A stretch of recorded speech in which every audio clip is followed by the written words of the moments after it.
Welcome back. Hello. We're back for week 2. It was fun. It was a lot of fun. It was a lot of fun. Thank you to everyone who watched and came back. Yeah, and like texted me. That was really sweet. Aw, I yeah. was like, it was very heartful, very wholesome. Yes. It was a lot of fun, and hopefully it Continues. Well, we continue, not it continues. meant a fraction to other people what it meant to us to like start it. Yeah. You know, had an impact. Yeah, for sure. But this week we kind of like jumped to the beginning almost. It's like First Samuel. Yeah. First Samuel. It's crazy to read the Bible and know, like, reading the New Testament, knowing about the Old Testament, or like reading the Old Testament, knowing what Jesus did. Yeah.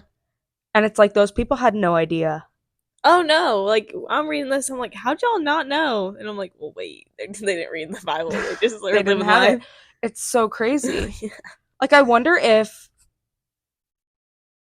like Abigail, who we're gonna talk about in this chapter, like she got to heaven and knew how it all played out. Yeah. And was like, oh, or if she was like told. I think about that a lot. Well, I wonder if like in heaven you like actually like get to see how, yeah, like almost like a movie.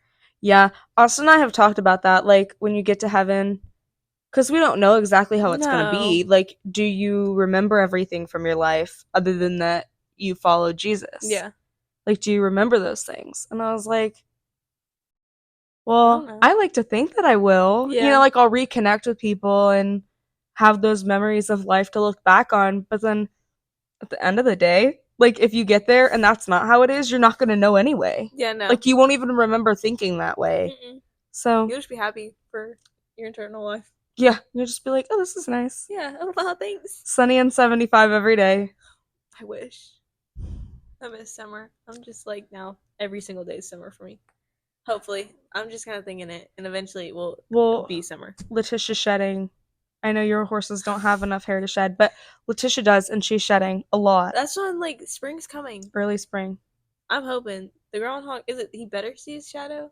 I think it's if he sees his shadow, it's early spring, because it means there's enough sun. Yeah. For him to see his shadow. Imagine that's not how it is, and I look so stupid for saying that. It's okay. Because I was really confident in that answer. It's okay. I'm a science major. I should know that. I'm just kind of going what the groundhog does, and people tell me. What's his name? The Phil? Groundhog. It's something Phil. I'm not in it. Sometimes I just ask Dad, and I'm like, what do you see? I don't even know how to find out. Dad just tells me, and I'm like, okay, cool, thanks, Dad. Last year, I was trying to, like, watch the live stream of it, and I was like, how the heck do people even find this? What's going on? Yeah. I couldn't for the life of me, but yeah, I think it's if he sees his shadow, it's early spring. Yeah. But I'm going to go by the horses. And it's early spring. It's early spring because Letitia's shedding. Yeah. Okay. Well, that being said, I think we should hop in. We can spring into this chapter. Jibber jabbing. Yapping. Stop yapping. Yeah. It's okay. Well, speaking of yapping, we have 1 Samuel chapter 25. This, our take on it is kind of focusing on Abigail, but there are a lot of key characters and things that go on in this chapter. Nabal, Abigail's husband, yapped a lot. Yeah. He was a yapper. And his name actually means fool. Yeah. It translates to fool. And Oswald, where they live or something. I read that it was like dog. I mean, I have my phone. I have it in the notes. The notes are coming up. I read this and I was like, well, wait, actually. Nope, that's not it. I don't even know if I put it in here. But it meant something, and like, I was like, okay, so where he lived also was not good kind of situation. Oh, like it kind of fed into it. Yeah. I was like, oh, okay. Interesting. Yeah. I wish I put it in there so I could like actually explain it, but I didn't really put the two and two together, and I was like, oh, yeah, wow. We can put like a little blurb right here. Yeah. We'll research it, and then right here. Something with dog and like not being. It was something. I really wish I. We'll figure it out. We'll figure out what it is. So basically, you have David, who went on to be the lineage of Jesus. Or like his life went on to be the lineage of Jesus. And that shows he has a lot of authority. Mm-hmm. A lot of authority, really strong in his faith. And he sent men to Nabal and basically asked for food. Yeah. He was like, I want this feast, I want this stuff, which his authority and how much he mattered, that would have been like, yes. Mm-hmm. Well, it was also like harvesting time where like he was shedding sheep and all that kind of stuff. Yeah. So he's asking for that. But yeah, all kinds of food, it was other resources, things like that. And Nabal was just like, no. Yeah, he just flat out said, no, who's David? He was like, I don't even know. Yeah, I don't even know who that is, kind of stuff. And of course, he had men too. Nabal did, that kind of were like around him. And when this happened, of course, got back to David. David was not happy. No, David was like, well, what's going on here? Yeah, David was like, we're going to take all of our men. I'm going to, everybody get your swords and weapons. Like, we are going to go teach this guy a lesson. He kind of did something that the Lord would not have done. Exactly. He kind of went the opposite way because he got a little angry. His flesh grab onto his anger. Yeah, the worldly kind of things grab onto him. Instead of taking a step back. And so one of Nabal's men went to Abigail, his wife, and was like, I just want you to know this is what's happening. David's coming to kill your husband. Mm-hmm. Sending people to kill your husband. Like, that's what's going on. Mm-hmm. And so she was like, whoa. Hang on. She's like, David? Really? Like, he would say no? Knowing her husband was foolish. Yeah. Knowing he... Well, not David would say no. It would be Nabal say no. Right, Nabal said no. Yeah, you said David. I wanted to make sure. Oh. We kind of... Oh, I think I meant, like, David? Like, he said no to David? Oh, yes. Sorry. Okay. Yeah. I was me kind of the... No, it's okay. So, she knew that wasn't right. Yeah. And not what the Lord would want. Mm-hmm. Things kind of have a certain order, like, take care of people. And so she didn't act on it, didn't say anything to Nabal. She just went straight to taking matters into her own hands. And went straight to David. She went straight to David. Which is weird for her being, like, she didn't really talk to her husband, which is something you really don't do. Yeah. But she listened to what her gut was saying, what her spirit, I would say, was saying, and just go straight to David. Yep. And so, she took 200 loaves of bread. Mm-hmm. She did what Nabal should have done. Exactly. Did take the bread, take from the get-go. Yeah. She took 5 sheep, tons of cakes, a ton of stuff. And the verse says, I don't know exactly where it is. I think it's... But when she got there... Oh, I know where you are. Is it she bowed down and... Yeah. In verse 24, she fell at his feet and essentially just took all of the blame on herself. She kind of took all the guilt. Yeah, she was like, all of this is on me. Mm-hmm. All of this is on me. She took complete ownership for her husband. She was like, I know he's foolish. Yeah. I know that what he did was wrong. Please, any, like, retaliation, anything, take it out on me. Mm-hmm. Which is so moving. Yeah. Like, she did nothing wrong. No, but she took it. Covered her husband up. Mm-hmm. Which is very sweet of her. Yeah. Very and sweet. She still was like, no, this is all my fault. This is all on me. Yeah. And, of course, David was like, whoa. Whoa. And so David,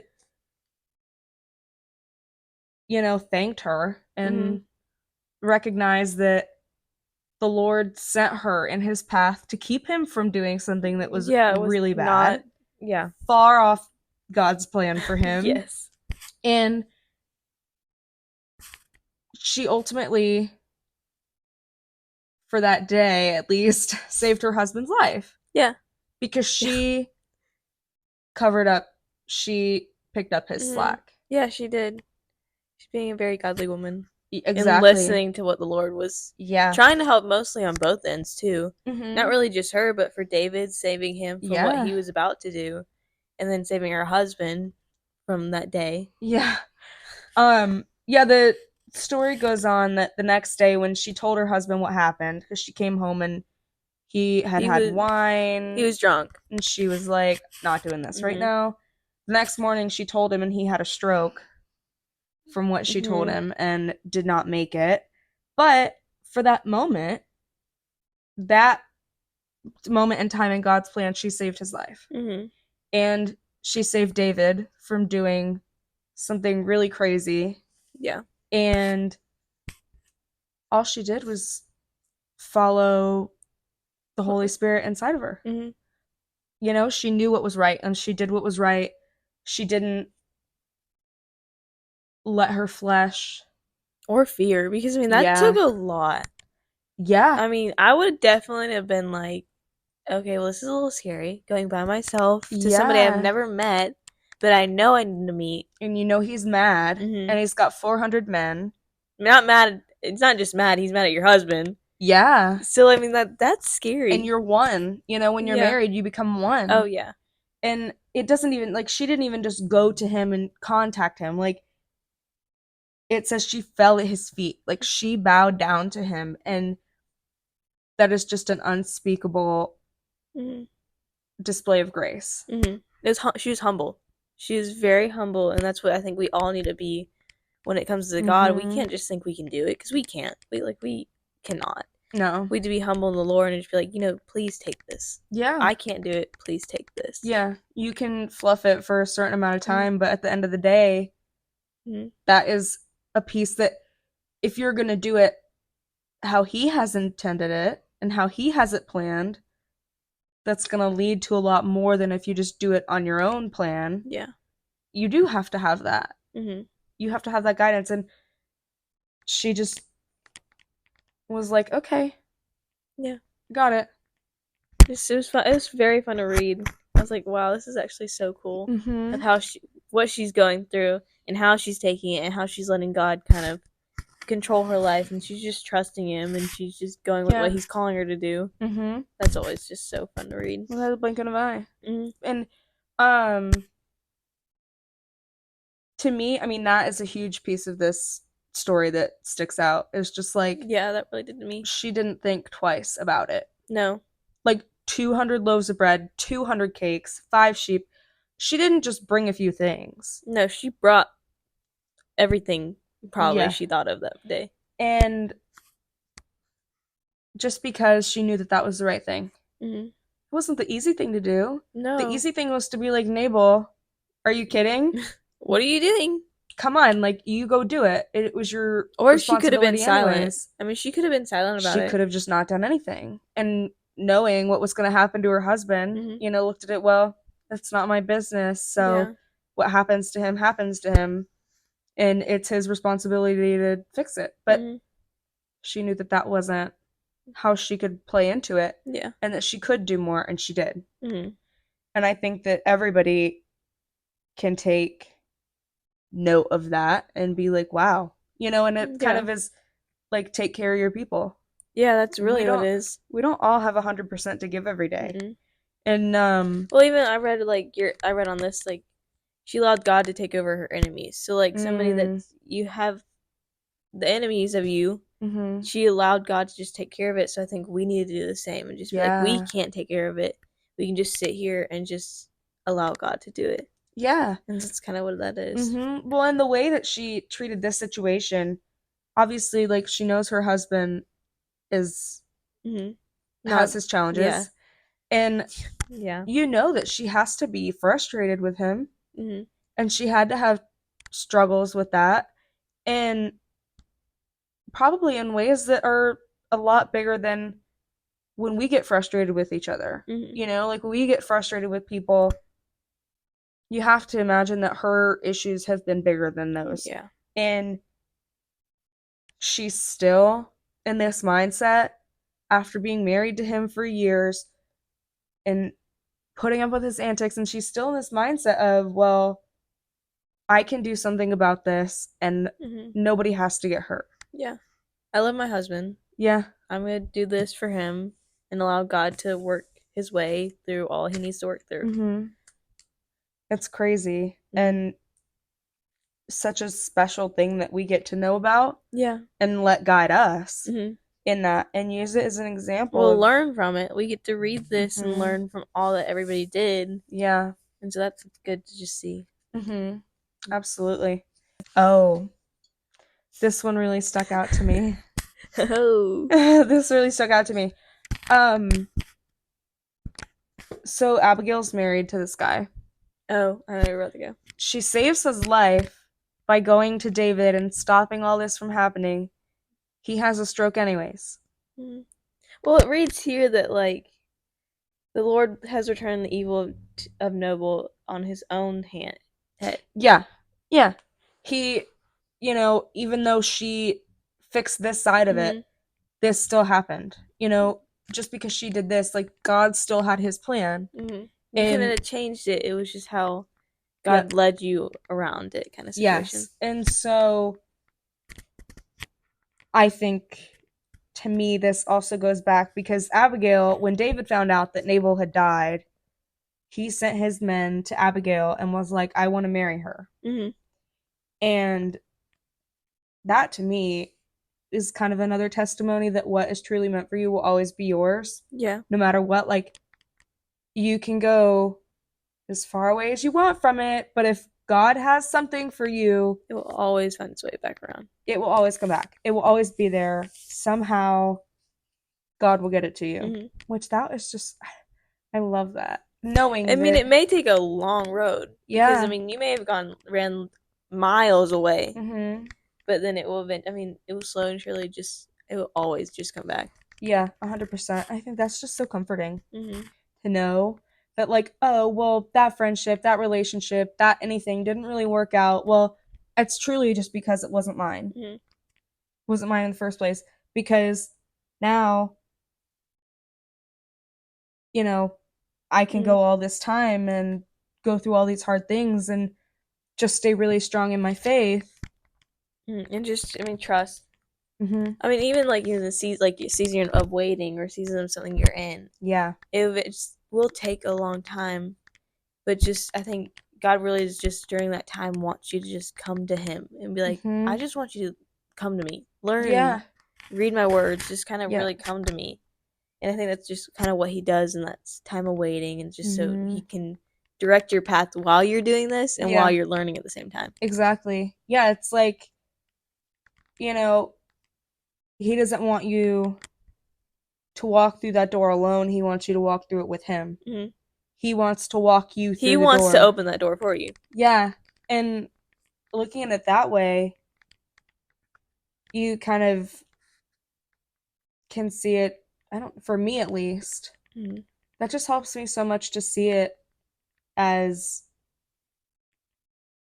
it's not that, like, this isn't right for me, but how I'm approaching it isn't right for me.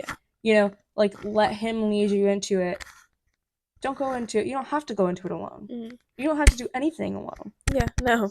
And He doesn't want you to. Because, you're never alone. Yeah, at the end of the day. You're never really alone. No. And we see so much of that, obviously, through the entire Bible, but yeah, in this story, I mean, you just see such a pure image of grace and how you just let everything else go. I mean, she truly could have been like, so easily been like, oh, well, that's his fault. That's his issue. But she didn't, and she did what she knew was the right thing. Yes. And she took care of all of it. Yeah, she did. She took care of all of it. And David recognized that what she had done, in her will to please the Lord, he recognized that. That's why he was like, oh, well, maybe this is, I want to marry her now that this dude's not in the picture. Yeah. And that's just really cool. Her faith and grace and trust and all of it was just worn on her sleeve. Yeah. You know, nowhere hidden, and it's just so powerful. I feel like that's what we should do, though, is just kind of show our faith or just show what God's done for our life. And again, just trust everything. Yeah. One of my family's like greatest friends, he is a retired minister. And his whole family is so amazing. But he is truly just one of the most influential people ever. I mean, this is a family, they are so strong in their faith and they live that way. You can see everything that they do and you just know that they love the Lord. And he's starting to dream, I think. Anyways, sorry, he's okay. I just couldn't do it. I mean, truly, their faith is displayed in everything that they do. And I talked to him not too long ago for just some spiritual guidance. And he told me a story about a friend of his who was a pilot. And he and his second pilot, you know this, co-captain, co-pilot. Is that what it is? Her brother is a captain or a pilot. He's a pilot. So his co-pilot, they flew together all the time for years and years and years.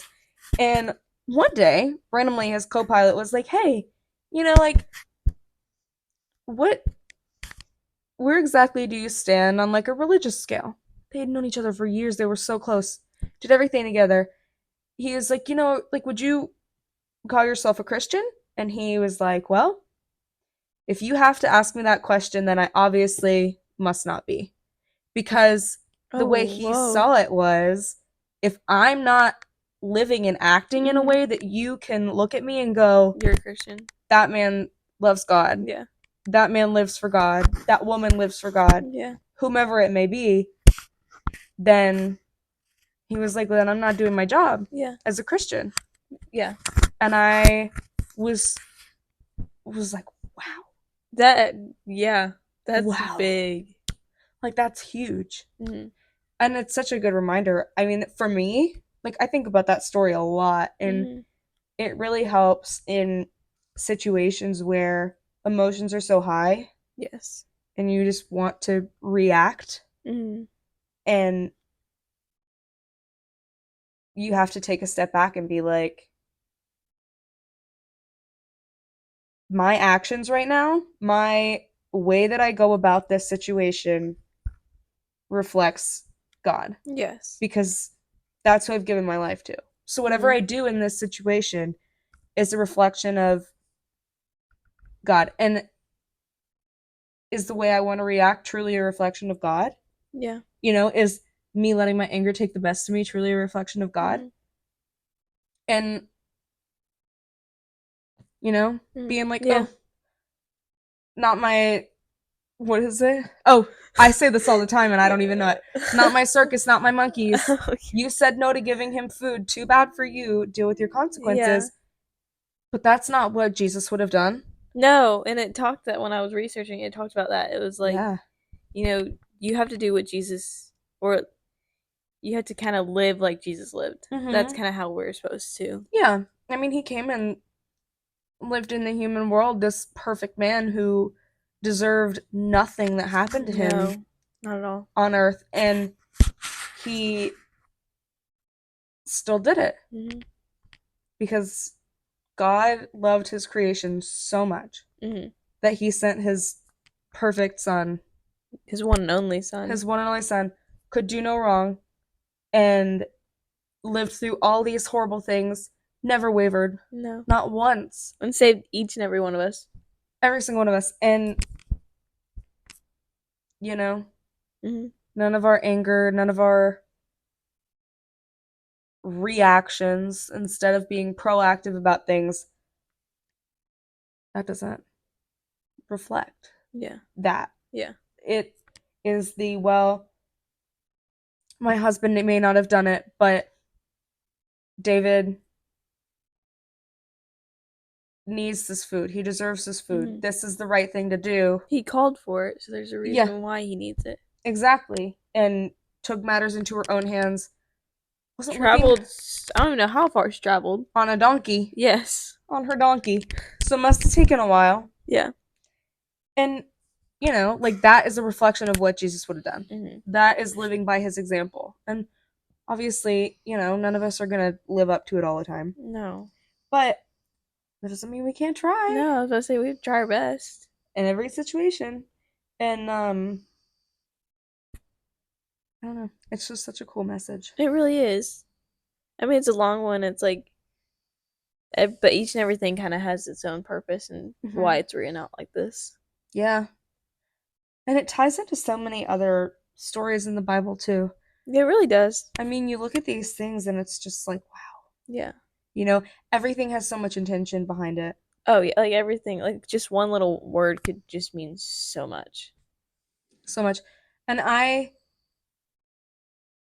like, the more that I study in God's Word and read the Bible and learn about these stories that we get to use to tell others, be better Christians ourselves, be stronger. Yes. In all of them, I'm like, and I don't believe in coincidence at all. Really. Yeah. Like, I say that ironically, like, oh, that's what a coincidence. Yeah. You know, but I don't believe in chance. Yeah. Because you look at all these things and how they all add up. Yeah. And how, like, each of these stories led to Jesus being on earth. God writ each and everything kind of detailed for a reason. Very small steps to get to the next. And all of this leading up to our lives even. And, you know, like, nothing happens by chance. No. And the more I read into this and look into these things and just absorb all of it, the less I believe in that. Like, the less I look at that and go, yeah, you know, like, oh, you know, something could have happened by chance. Like, there can't, like, everything that's ever happened in the world, like, it wasn't all super intricately, like, detailed, planned, but it all is. I read something and I'm like, there's no way that actually happened. Yeah. Like, there's no way. Yeah. Then I'm like, well, no. I mean, it's written out. Yeah. It's how God wants it written. Mm-hmm. It's just crazy. It is crazy. It's crazy in a really beautiful way. Mm-hmm. It is. We get to live that. I know. That's crazy. It's so fun. That. So fun. It is. It does get tough. Oh, yeah. But what doesn't? Yeah. What doesn't? I think in everything that is going to get tough, even if taking this best reflects the life that Jesus lived on earth, it's rarely ever going to be the easiest thing, but it's the most rewarding. Yeah, that's true. Every single time. It's what will spiritually heal you over time. You know, those small actions of doing those things, it just adds up to be so much. Just like the fire kind of situation. Yeah. It just kind of lights the fire just to keep going. And just kind of really trust God. Yeah. And they're like, the battles that you'll be in that slump. You'll be in a state of mind that's like, oh my gosh, I'm just so tired. But then God will just be like, no, keep going. Like, you're almost there. Just keep going. Yeah. And then eventually, like, your fire will start to brighten up. And you're like, okay, wow. And then once you get out of it, you're like, thank you, Lord. Thank you for helping me get through this. Overwhelming gratitude. I have felt that so much in, like, my hardest battles. The more that I look for God in everything, the more that I just am like, wow. Like, I'm so grateful for all the hard things I've had to go through, because what I'm in right now is so perfect. Feels so perfect. You know, and that feeling will just keep getting better because you just keep growing closer to God. Yeah. So it'll just keep getting stronger. Oh, yeah. And you only go up. Yeah. Exactly. You're snoring up a storm. He does that. He snores. Oh, he is opening his eyes now. Oh, sorry. I wonder if you can hear. That's what got me zoned in to that. Let's hope not. If not, you'll be hearing Maverick snore the whole time. The whole time. Literally. Not the chair. Literally the whole time. But yeah. Yeah. Okay, so I think we kind of covered everything. Yeah. So by the time y'all see this, we'll have our Instagram up. And we'll just kind of be able to go into stuff and y'all can send stuff in or... Yeah, we can post the question stickers on the story.